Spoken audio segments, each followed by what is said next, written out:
VC firms in the Texas region, and translating the experience that we have performing due diligence for VCs. We also work directly with startups and helping them gather the data when they are at the point of going to seek their seed or their series and needing credible information in the pitch deck, understanding all of their market information before they get into that funding conversation. And then the third group of clients that we have been working with are marketing and ad agencies. And it's interesting because if you talk to a marketing person and a VC in the same room, they're typically not speaking the same language to one another, but they have very similar questions. They just approach those questions differently, but the way that we approach answering them is quite similar. Any other questions?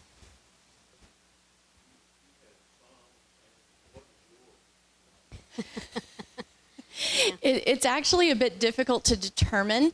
To date, we have yet to find another boutique firm like ours that is providing secondary research on a custom level. There are a lot of companies out there that will provide a market research report, such as Gartner.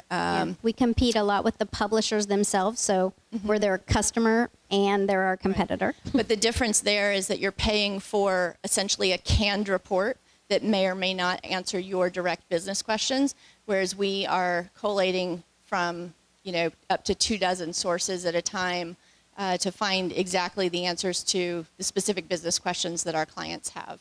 And when we consider our SAM and SUM, we're looking at the fact that we have 2 full-time researchers, and Lindsay's out doing development.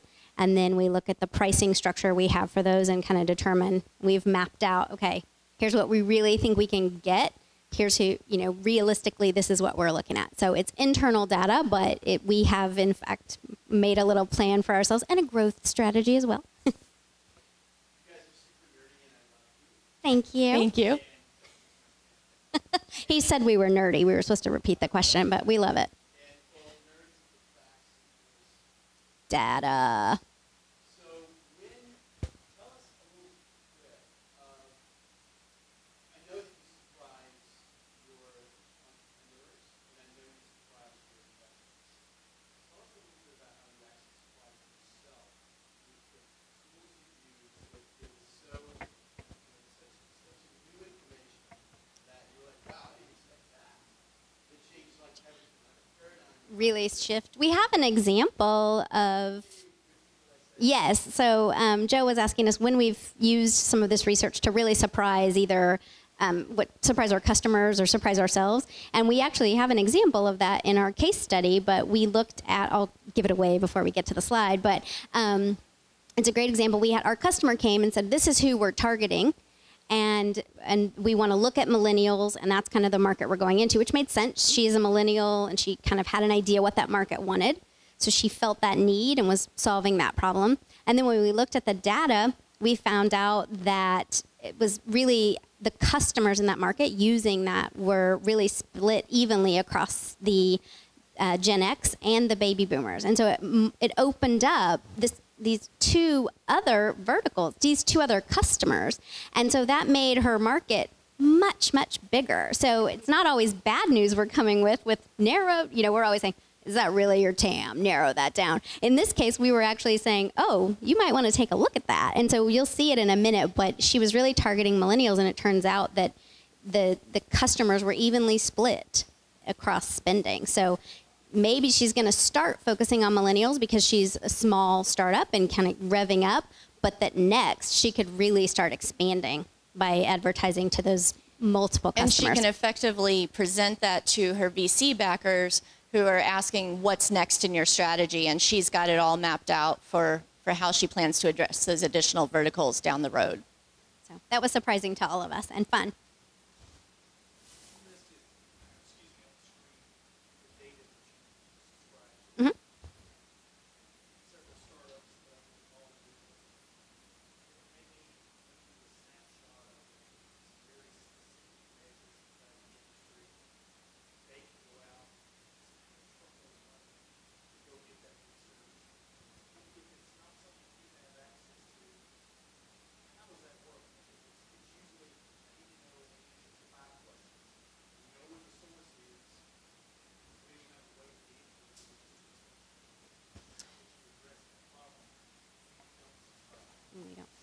Right. So the question is, how do we get to information that we don't already subscribe to?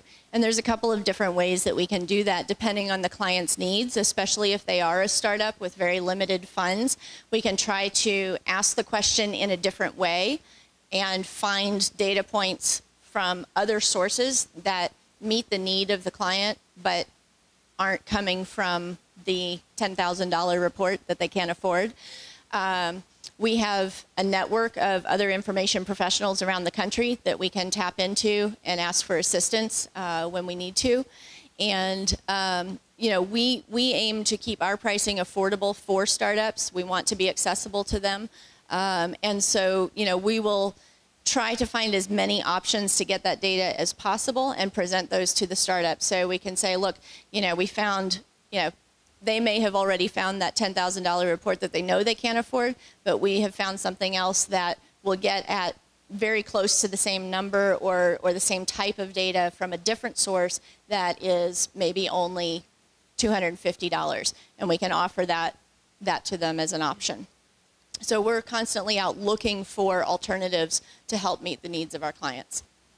That's our librarian side. The answer is never no, but how can we ask a question that's going to get an answer that's closer, right? And so maybe it's a press release about that $10,000 report that gives me some highlights, but doesn't necessarily get down to that one specific question. But with business research, getting a range is often really helpful, or just even a starting point. We know that this market's this big. It's a sliver of that. So again, asking those kinds of questions and trying to figure out a little way to get in.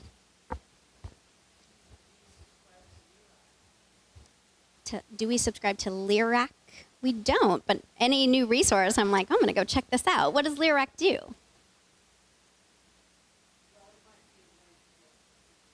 Okay, more of an aggregator.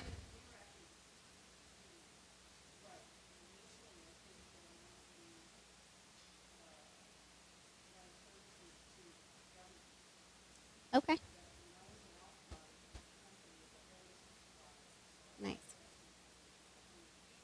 Yes.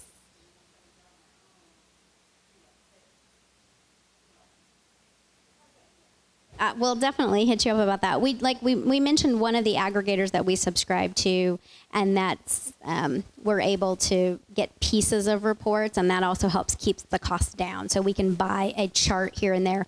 We were doing a project, and somebody needed some really specific information about the Japan coffee market. And we found a lot of information, but there was one question that they had that was really specific. And so we were able to buy one little piece of that report to add to what else we could find for free. So not buying the entire report, but pricing it from Bizologie, much more reasonable, but just taking a little piece of that. So that can help too. Question? Oh, did you have something?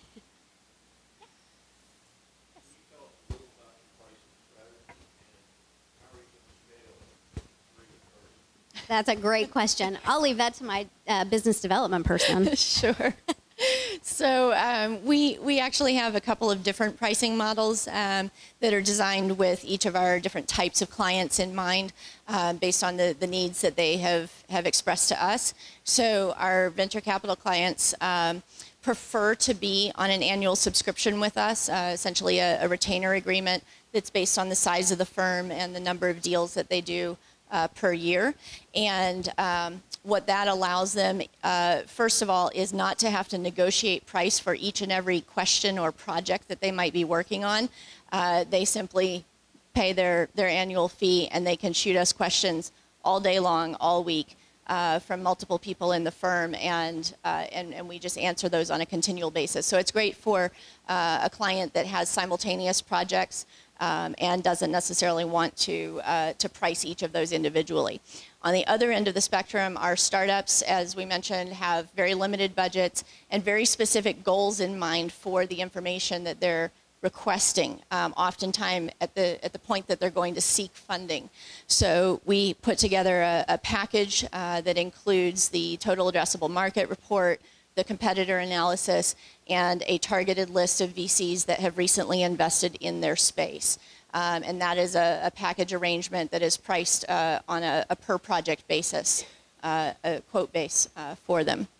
And then we have some clients who are kind of in the middle, and they don't need us all the time the way our VCs do. They're not doing deals, throughout the year, but they also need more than just a one-time engagement. So we have what we call Bizologie bundles. They're prepaid packages of hours in 20, 50, and 100 hours, and so they can use those essentially as a deposit account. We'll provide a monthly statement tracking the hours used to the particular project or question that they've asked. And how to scale. We've just been working on our contract. Well, luckily, we're in Austin, and there's a great library school, and I'm teaching the competitive intelligence class. So it's really a semester-long interview because I'm training them on competitive intelligence, and I get to see which ones really have the curiosity, which ones really love to dig into the research, because that's what we bring and that's what we would want in a contractor with us. So we're keeping our eye out for all the good ones we can start signing up. We're looking forward to that problem. But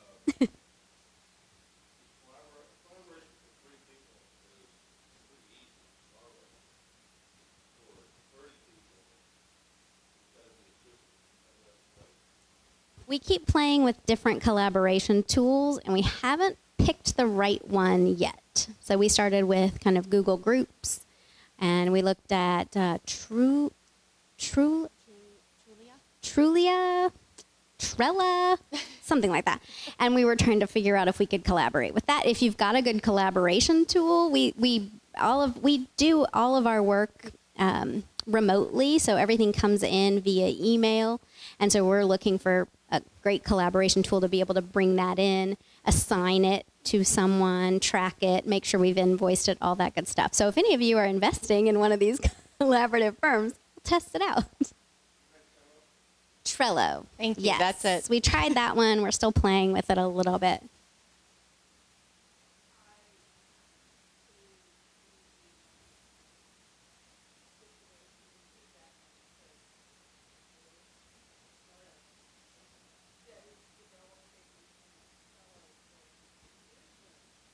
Interesting.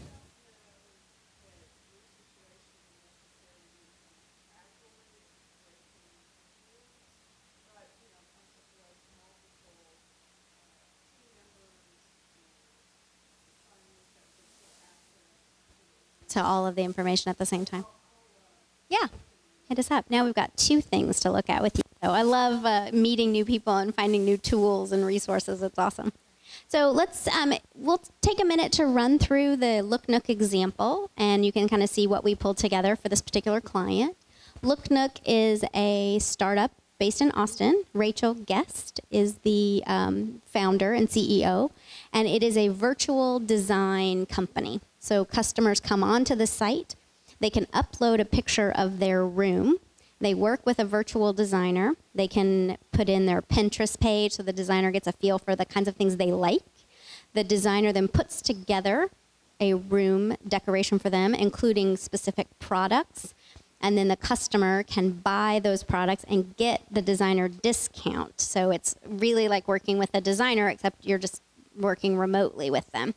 And they get to, some of these designers really get to develop a portfolio, and Lindsay was mentioning and it really flips the market. So these young designers get a chance to really develop a custom portfolio of their own work that they get to show.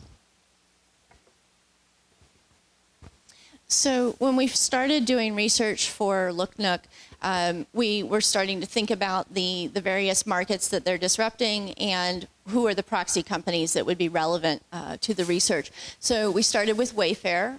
It's a home goods, home furnishings online vendor. Amazon, of course, plays into this as the largest e-commerce, well, I guess second largest e-commerce after Alibaba now, but they were the relevant e-commerce proxy for us.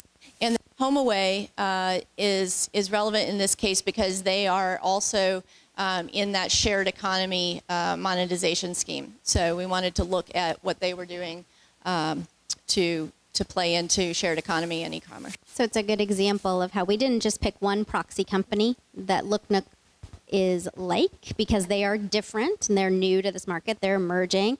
So this was a way to look at all three. Here's just some examples. We pulled this from Wayfair initiating coverage, which was just looking at the U.S. furniture and home goods sales, but it also broke down the online sales and shows the growth just in online sales. So these are some great numbers we had that really, again, were showing us that target market, not just the overall market for furniture sales, but really getting down to online sales. In addition to just online furniture sales, which is the obvious market, we were also looking, again, at e-commerce market and shared economy, as Lindsay was mentioning. And so this was the TAM that we were able to pull, again, from the Wayfair initiating coverage report from Goldman Sachs. It covers home furnishings, home improvement, and homewares, gives nice solid numbers for each of those, and talks about what are sort of the core opportunities and the average growth rates. So again, narrowing that down. And here was a look at the sharing economy and the numbers, and looking at the overall market, and then who are the players in that market and what they were bringing. So again, just trying to get some ideas of what that market looks like. And you'll see some names of companies down here that are big players in that shared economy. TaskRabbit, Uber, Rent the Runway, Airbnb, and Spotify. And this came from Fast Company. So this was one of the free resources we were looking for in addition to the subscription we're looking everywhere. So you can check the news. So this one is looking at this came from CB Insights, which is a subscription service. The most popular e-commerce sub-industry, so getting at that SAM number as opposed to the TAM, that have been invested in by VCs over the last 5 years, I believe it is. And so you can see that home furnishing, home improvement are fourth from the bottom there, kind of just almost in the middle of the investments from across the country. And this is the slide I was giving away earlier. So this was where we were asked to look at millennial customers. But when we started looking at who's buying online furniture, this came again from that Wayfair initiating report. I'm telling you, those initiating reports are gold mine. And this was showing us, the Looknook was looking at Generation Y, 34%. It was a tiny bit higher, but really Gen X and baby boomers at 30 and 32% respectively. That's a lot of market. So the good news is she can start with millennials and then move on. So in addition, again, to the online furniture, we also looked at the growing cities. So as Looknook is beginning to grow, where are they going to want to target next? So we got them a list of the fastest growing cities, where the most home construction and condo construction is taking place. These are people who are building new spaces, and they'd be most likely to want some kind of virtual designer to help them decorate that space. So again, we're looking at the obvious market and then expanding that out. Getting a little bit deeper down into millennial habits, we found this great report from Barclay Research, Millennials Shopping Collaboratively, the notion that that they're going to ask their friends and family for suggestions. They're going to consider most carefully the recommendations that come from people within their immediate social network, and where they actually find the information, or where they gather information about their purchase decisions. And competitors. So we were looking for Looknook competitors and who was funding them. So we looked, of course, in the subscription databases. And then we also took a look at Crunchbase, because we want to compare anybody that's coming up new. This was a Tastemaker, and we could see how much funding they had received. And I think you remember where they got their funding again, and then how much, and then how many rounds. So we could get an idea of what's going on with them. And if I'm not mistaken, Tastemaker is no longer. And so that was an interesting piece of information. How much money did they get while they were ramping up and then abruptly stopped? What happened? And looking at the historical information about your predecessors, and maybe learning some of the lessons that are to be learned from that data as you're also planning your own growth strategy. And we took a look at some adjacent markets. I think it's interesting, too, when Looknook came to us, they had already received Series A. They'd at least received seed funding. Seed. And so they were looking to us to help them. They'd been working on this pitch for a long time and really developing it. And they had a really great pitch, but they wanted some additional information. So they came to us with some specific questions in mind to help them really kind of back up what they were presenting to go after those next rounds of funding. And one of the things they were looking at were these adjacent markets. So, of course, they wanted to know on Pinterest who's pinning about the home. And there were, I think, 40% of pins were about home and home decorating. But also looking at Pinterest as a possible competitor, because they're going to start going into the e-commerce business and putting buy buttons in Pinterest. So really taking a look again at who might be the new indirect competitor who's coming in.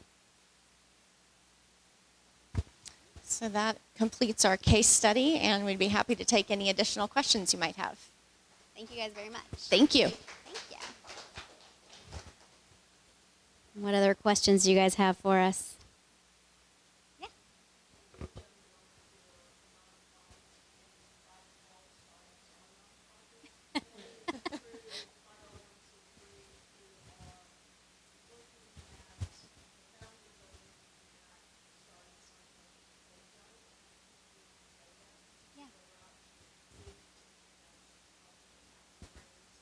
Yeah.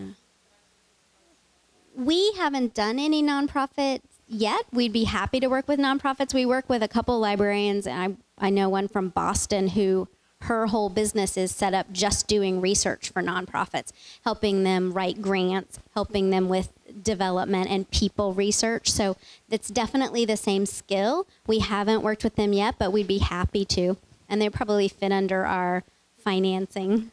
We understand those restrictions they might have. They definitely do.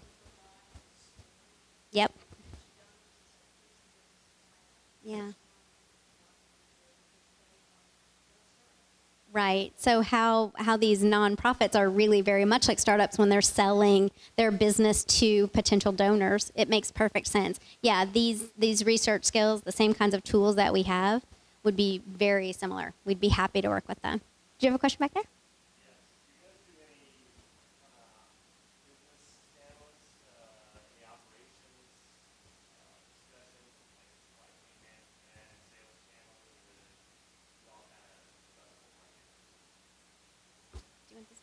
We don't. Usually we would help you find someone that might be able to help more with that strategy. We'd be happy to kind of research for you who we think would be the best.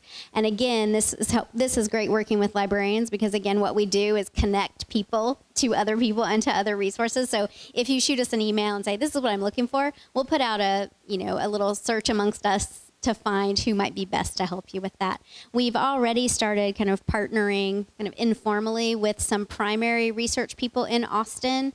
And so, we're on the secondary market research piece. But when we meet with a startup and they say, what I really want to know is why this programmer chooses this particular piece of software to answer this specific question. I'm like, I can find you some data that's a little broader in the secondary market research about where they're programming, some bigger questions to answer. But when you want something really that specific, that's better if we got a room of those programmers together and ask them those questions. It's expensive research, but a primary research might be a better answer for that.